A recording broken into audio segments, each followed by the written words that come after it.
ശബരിമലയിലേക്ക് നൽകേണ്ട ഉയർന്ന ഗുണനിലവാരമുള്ള നെയ് മറിച്ചു വിറ്റെന്ന ആരോപണത്തിൽ കഴമ്പുണ്ടെന്ന് ക്ഷീരവകുപ്പ് ഡയറക്ടറുടെ അന്വേഷണ റിപ്പോർട്ട്.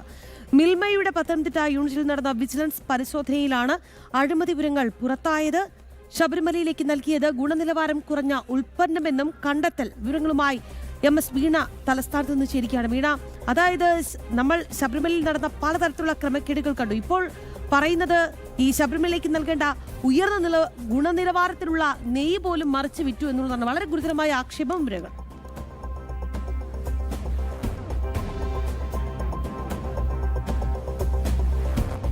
ഈ ശബരിമലയിലെ സ്വർണ്ണക്കവർച്ചാ വിഷയം, അതുപോലെ തന്നെ അവിടെ അഭിഷേകത്തിനടക്കം എത്തിക്കുന്ന നെയ്യിലടക്കം ഗുരുതരമായിട്ടുള്ള ക്രമക്കേടുകൾ മുമ്പ് നടന്നിട്ടുള്ള വാർത്തകൾ പുറത്തു വന്നിട്ടുണ്ട്. പല സംഭവങ്ങളിലും ഇപ്പോഴും അന്വേഷണം പുരോഗമിക്കുന്ന ഒരു സാഹചര്യമാണുള്ളത്. നിലവിൽ മിൽമ വഴി നടന്ന ക്രമക്കേടിന്റെ ഞെട്ടിക്കുന്ന വിവരങ്ങളാണ് പുറത്തു വരുന്നത്. ഗുരുതരമായിട്ടുള്ള ആരോപണങ്ങളാണ് ഇതുമായി ബന്ധപ്പെട്ട് പുറത്തു വന്നതെന്നുള്ളതാണ്. ശബരിമലയിലേക്ക് എത്തിച്ച നെയ്യിൽ ഗുരുതരമായിട്ടുള്ള ക്രമക്കേടുകൾ നടന്നു എന്നാണ് ഇപ്പോൾ മിൽമയ്ക്കുള്ളിൽ നടന്ന ഒരു അന്വേഷണത്തിൽ തെളിഞ്ഞിരിക്കുന്നത്.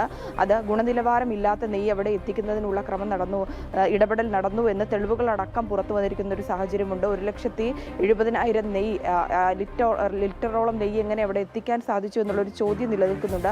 അതിന്റെ ഉത്തരം ആ ഒരു ആരോപണങ്ങൾക്ക് കഴമ്പുണ്ടെന്നാണ് ക്ഷീരവകുപ്പ് ഡയറക്ടർ പുറത്തിറക്കിയ ആ ഒരു വിശദാംശങ്ങളിൽ വിജിലൻസിന്റെ പരിശോധനയിലടക്കം തെളിഞ്ഞിരിക്കുന്നത് എന്നുള്ളതാണ്. ഒരേസമയം തിരുവനന്തപുരം യൂണിറ്റിന്റെ ചുമതലയുള്ള വ്യക്തി, ഒപ്പം തന്നെ പത്തനംതിട്ട യൂണിറ്റിന്റെ ചുമതലയുള്ള വ്യക്തി കൂടിയായ ഷൈൻ ജോസഫാണ് ഇത്തരത്തിൽ ഗുരുതരമായിട്ടുള്ള ക്രമക്കേടിന് നേതൃത്വം വഹിച്ചതെന്നുള്ള വാർത്തകളാണ് പുറത്തു വരുന്നത്. ഗുണനിലവാരമില്ലാത്ത നെയ്യ് തമിഴ്നാട്ടിൽ നിന്നുള്ള നെയ്യാണ് അവിടെ എത്തിച്ചതെന്നുള്ളതാണ് മനസ്സിലാക്കാൻ സാധിക്കുന്നത്. ഇടതുപക്ഷ അനുകൂലികളായിട്ടുള്ള അല്ലെങ്കിൽ ഇടതുപക്ഷ പ്രവർത്തകരായിട്ടുള്ളവർ ഈ ഒരു തിരുവനന്തപുരം മേഖലാ യൂണിറ്റിൽ നടന്ന അഴിമതിക്ക് ഒത്താശ ചെയ്തു എന്നുള്ളതാണ്. ഒരേ സമയം തന്നെ പത്തനംതിട്ട യൂണിറ്റും അതുപോലെ തന്നെ തിരുവനന്തപുരം യൂണിറ്റിലെ ഉദ്യോഗസ്ഥർക്കും ഇതുമായി ബന്ധപ്പെട്ടുകൊണ്ട് ഈ ഒരു ക്രമക്കേടിൽ അറിവുണ്ടെന്നാണ് നമുക്ക് മനസ്സിലാക്കാൻ സാധിക്കുന്നത്. എന്തായാലും ഇതുമായി ബന്ധപ്പെട്ടുകൊണ്ടുള്ള തുടർ അന്വേഷണങ്ങളിലേക്കും തുടർ നടപടികളിലേക്കും ക്ഷീരവകുപ്പ് കടക്കുമെന്നാണ് മനസ്സിലാക്കാൻ സാധിക്കുന്നത്.